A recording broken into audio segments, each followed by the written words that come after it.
the Dogpoint Podcast. Hi guys, welcome to episode 9 of the Dogpoint Podcast. In today's episode, I would like to get a little bit into messages that you sent me and how I can help you be on the same page in helping you how to formulate your messages so that you can get the answer that you're seeking. So for instance, one of the most received messages that I get is, "Hi, I want my dog trained." Okay, that's great, but trained for what? Do you have problems with obedience? Do you have problems with behavior? Do you want the dog trained for a specific purpose? It's not clear, so it's impossible to answer this question, right? Just like the second one, how much for training? Well, again, I don't know your dog. I don't know how fast your dog is learning. I don't know what purpose you want the dog trained for, how many problems you've encountered with the dog. Are there any behavior problems? All of which will influence, how much it will cost. So, guys, you have to be a little more specific when you make the first contact.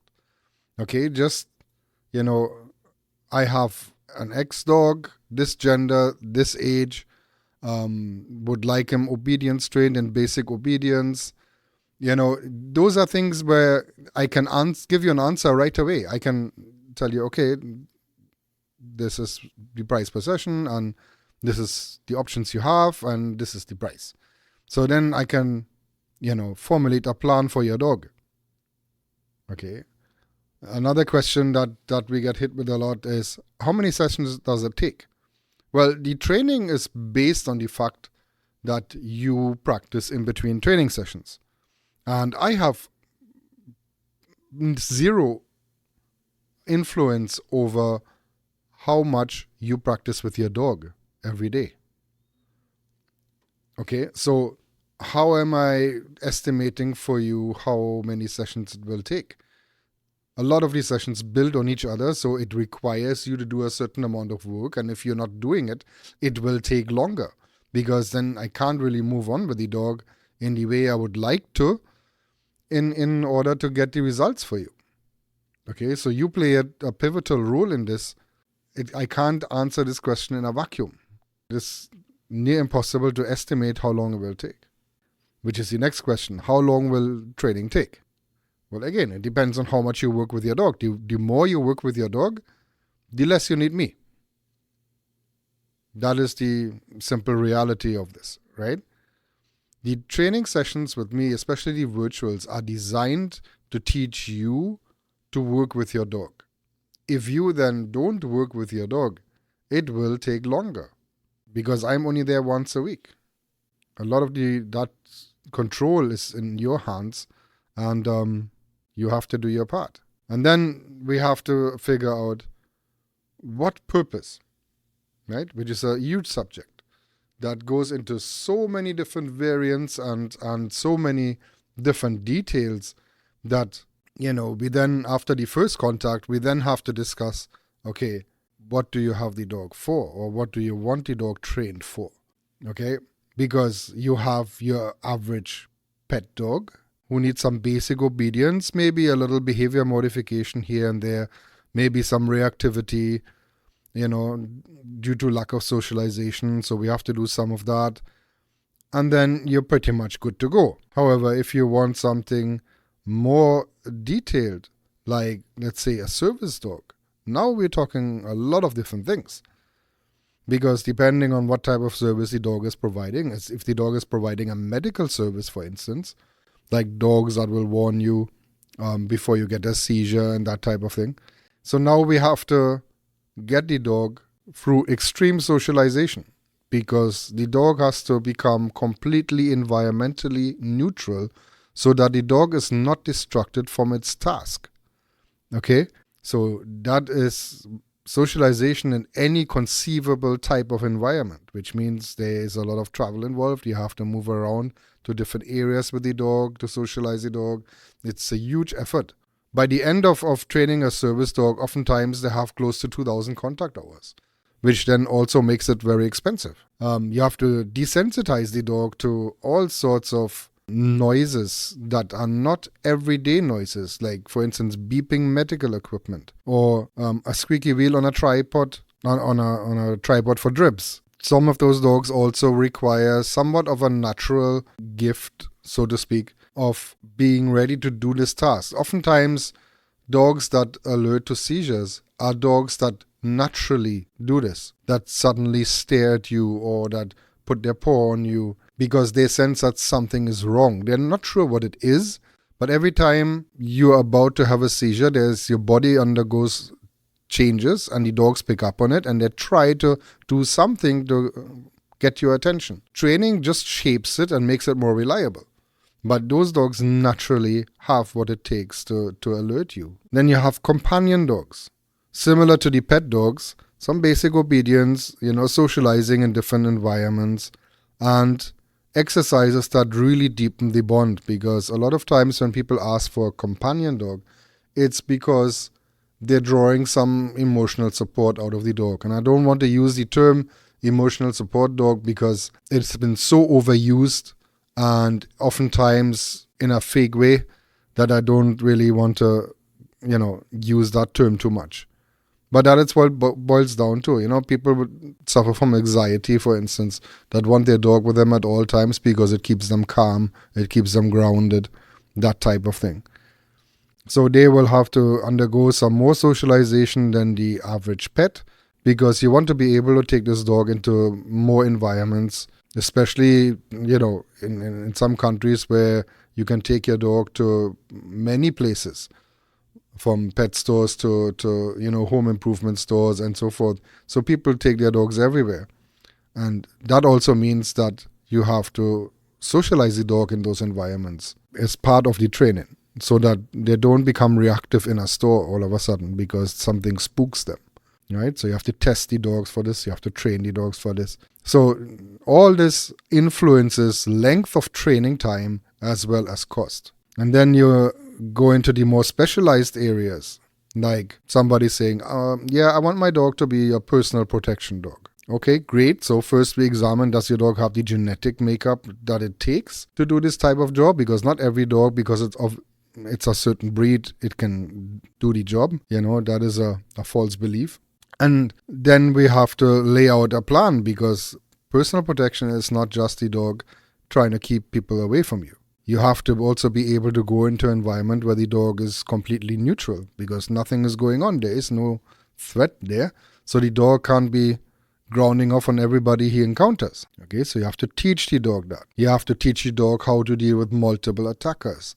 You have to, teach the dog to give you options, whether you want the dog to, at that point in time, passively guard you and just scan the area, or if you want to actively guard him by staying at your side but barking at a person that behaves off in front of you, or if you want the dog at the end of a 6-foot leash moving in a semicircle, just keeping people away from you. Those are different options and they all have to be part of the toolbox if you want a personal protection dog. That is a lot of work. It requires an insane amount of practice. And it is also costly as it requires multiple decoys that have to be hired for this job. Okay, so that is a little different. Personal protection is so many hours of work that people get the wrong idea. And then once you lay it out for somebody and you also lay out the associated cost for such a dog, then oftentimes people no longer want a personal protection dog because they look at the cost and say, oh, I didn't know all this was required. And the answer is yes. If you are a person that deals with a threat level and you need a dog to help protect you, then yes, then the dog has to be able to do all those things. Otherwise you have no way of being able to rely on the dog. And that is all part of what you need to consider when you ask somebody or ask a trainer, I want my dog trained. All that goes into it. So you can appreciate now, having heard this, that when we see a question like this, we don't know how to answer it. You may not know that all of this goes into training a dog, but to us, there's the natural reaction is train your dog to do what? It's important to know. So I just want to use this episode to educate dog owners before they contact a trainer, to have all the information ready and also have a plan formulated in their mind as to, okay, this is the dog that I want, this is what I need, this is the type of training that we're looking at.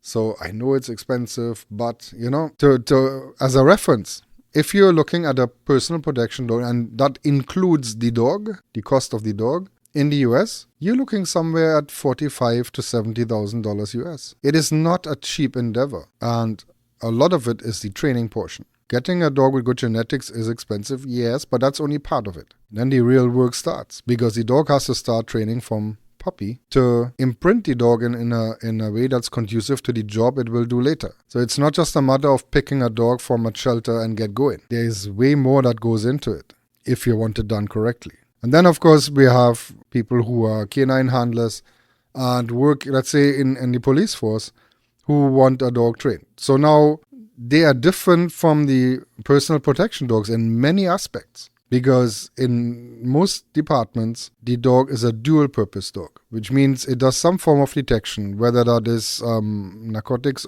or explosives, and apprehension. So it has either one of the detections and apprehension that they want for the dogs, because it's cheaper than single-purpose dogs, because then they just need to get more dogs and hire more canine handlers, which costs the department more money. It's the more efficient way of doing things and less confusing to the dog, but it's more expensive that way.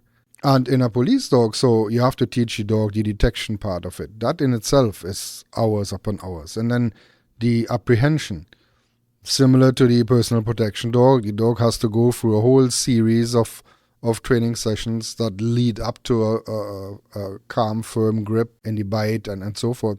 And a lot of decoy time. But the dog also has to be able to jump over a fence to follow a suspect, which the personal protection dog does not have to do. So that's where some of the differences come in, right? The personal protection dog is not a detection dog. His sole purpose is to protect you, be calm on your side, and switch on when needed or when told to, and then switch off also when told to. The police dog can calm down when he's back in the vehicle. Your personal protection dog has to calm down and switch off because you say so. Because you with this dog in public, and you're not a police officer, you're a private entity. And so you can't have your dog go crazy all the time or for half an hour after the dog was protecting you. So those are fundamentally different training portions that go into those dogs. A police dog also has to be able to track a suspect. So even if they're not in hot pursuit and they're not seeing the suspect, they have to be able to follow the suspect's scent, because they would have chased the dog and got the suspect and gotten the scent. So now they have to be able to follow that scent. Personal protection dog does not need that. That is not part of the job spec. So that dog does not have to do this type of work. And so in 15 minutes, I gave you so many different areas as to why we need more information when you make the contact in order to answer your question. I mean, you feel free to ask the questions the way you are accustomed to, but then we have to come back with a question again before we can give an answer. And to me, that is just inefficient, right? So you ask a question and you get back an answer, or you get back a message, I should say, that is also a question. And I can see that getting frustrating for the client. But I just ask you a question and you come back with asking me a question. Yes, because we need to. We cannot answer that question in a vacuum. It is impossible. We need to know the purpose of the dog, the age of the dog, the gender of the dog, the breed of the dog. Because not every breed, you might want the dog for a specific task, but the breed is not suitable for it for whatever reason. It makes no sense having a little Yorkshire Terrier and want it to be a personal protection dog, just to give you some extreme example. Or you're not taking a Presa Canario and want him as a medical alert dog. Because anywhere where you walk into a hospital with a dog that size, people jump on their beds because of how the dog is looking. So it has to make sense. I'm not saying that a Presa Canario cannot be a medical alert dog. If he has that knack of detecting your seizure before you get it, or if your heart rate is too high and your dog alerts you, great. But you want to be careful where you take him, because nobody's going to just believe you when you say, oh, he's friendly, because people have an idea that this breed is not the most friendly. And so you're going to run into some problems there. So maybe a less threatening dog is more suitable for this. You're now equipped to ask your question, get an answer immediately by providing some base information to us. And it makes life easier for you. It makes life easier for us as trainers, for me as a trainer. And we can get to your goal faster. So I see a lot of trainers that complain about this and say, yeah, look at this guy, or look at this question. How I'm going to answer that. But nobody is putting it out there and trying to educate dog owners about it. So this is what I'm attempting to do here. It is not your fault. You don't know. You are not a trainer. You don't have all that information. So somebody needs to teach you that when you ask about dog training, that you provide more base information. Okay? So it's something we just need. There you have it. So you're better equipped now. I hope you learned something out of this. I hope I was of some assistance. If I did, just, hit the like button. You know what to do. And share the podcast so that other dog owners can also do the same. Even if it's not us they're contacting and they might contact somebody else, but at least there is some level of education that took place. So I leave you with that and see you in the next episode.